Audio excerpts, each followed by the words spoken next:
Israel Shahak, Historia judía, religión judía, el peso de 3000 años, capítulo 4, continuación, Polonia.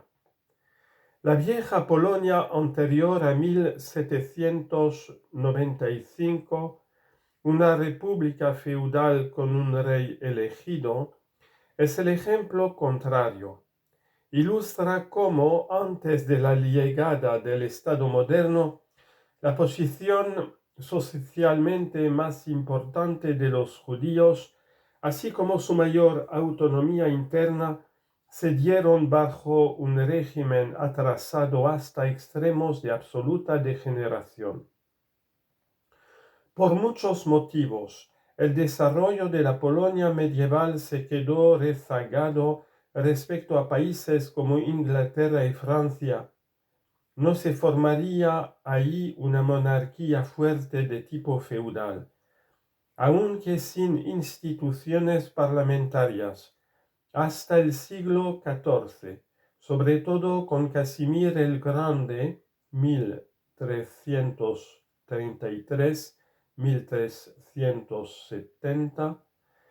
Inmediatamente después de su muerte, cambios dinásticos y otros factores llevaron a una rapidísima evolución del poder de los nobles magnates y más adelante también de la nobleza menor, de modo que para 1572 el proceso de reducir al rey a una figura decorativa y de excluir del poder político a todos los demás estamentos no nobles prácticamente había concluido. En los siguientes 200 años, la ausencia de gobierno se convirtió en una anarquía reconocida, hasta el punto de que la decisión de un tribunal en casos que afectaban a un noble era una mera licencia legal para librar una batalla privada dirigida a hacer que se cumpliera el veredicto, ya que no había otro modo de hacerlo cumplir, y hasta el punto de que las contiendas entre grandes casas nobilitarias durante el siglo XVIII implicaban ejércitos privados de decenas de miles, mucho mayores que las irrisorias fuerzas del ejército oficial de la República.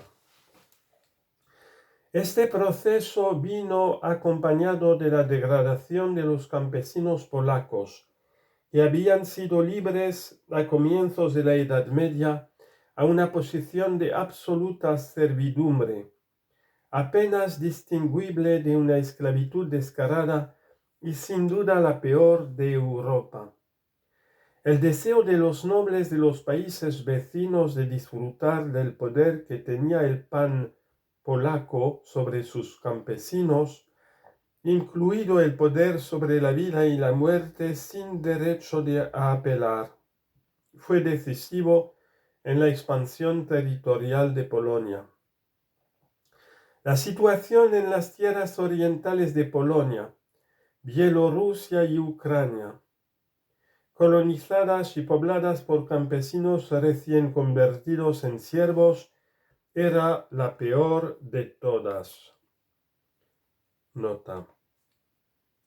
Hasta el siglo XVIII se solía pensar que la situación de los siervos era aún peor en Polonia que en Rusia. En este siglo, ciertos aspectos de la servidumbre rusa, como por ejemplo la venta pública de siervos, se volvieron peores que en Polonia, pero el gobierno zarista central siempre mantuvo ciertos poderes sobre los campesinos esclavizados, por ejemplo, el derecho a reclutarlos para el ejército nacional. Fin de nota. Al parecer, unos pocos judíos, aunque en cargos importantes, habían estado viviendo en Polonia desde la creación del Estado polaco. En el siglo XIII comenzó una importante emigración judía a este país y aumentó con Casimir el Grande cuando la posición de los judíos empeoró en Europa occidental y después en Europa central. No se sabe gran cosa acerca de los judíos polacos de aquel período.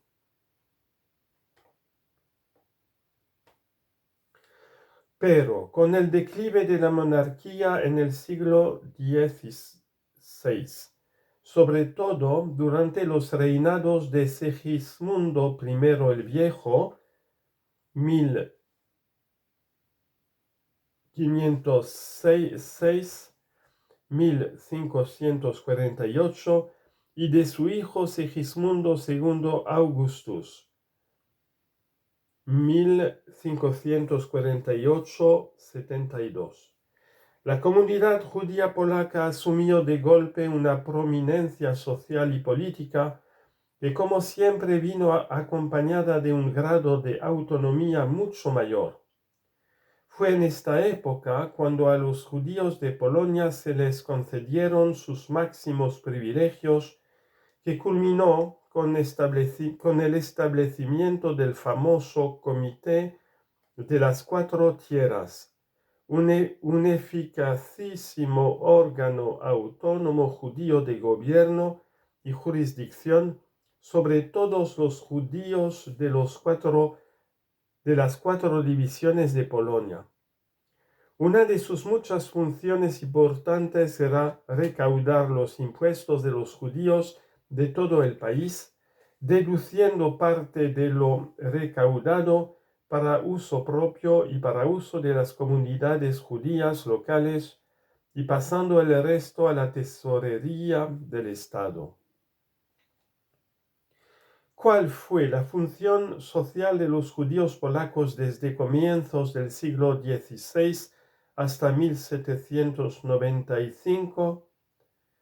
Con el declive del poder real, la nobleza se apropió rápidamente de la función habitual del rey en relación con los judíos, con resultados duraderos y trágicos, tanto para los propios judíos como para la gente común de la República Polaca.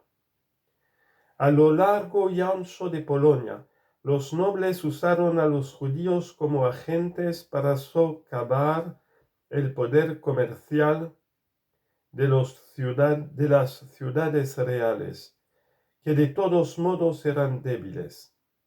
En Polonia, caso único entre los países de la cristiandad occidental, cuando la propiedad de un noble estaba dentro de una ciudad real, quedaba exenta de las leyes y de las normativas gremiales de la ciudad. En la mayoría de los casos, los nobles establecían a sus clientes judíos en estas propiedades, dando de este modo pie a un conflicto continuo. Los judíos solían salir victoriosos en el sentido de que las ciudades no podían ni subyugarlos ni echarlos.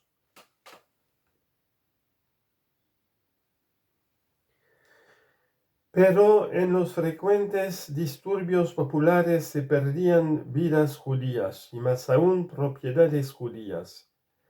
Los nobles seguían obteniendo los beneficios. El frecuente uso de judíos como agentes comerciales de los nobles traía consecuencias similares o peores. Quedaban exentos de la mayoría de las cuotas y tarifas polacas, para perjuicio de la burguesía nativa.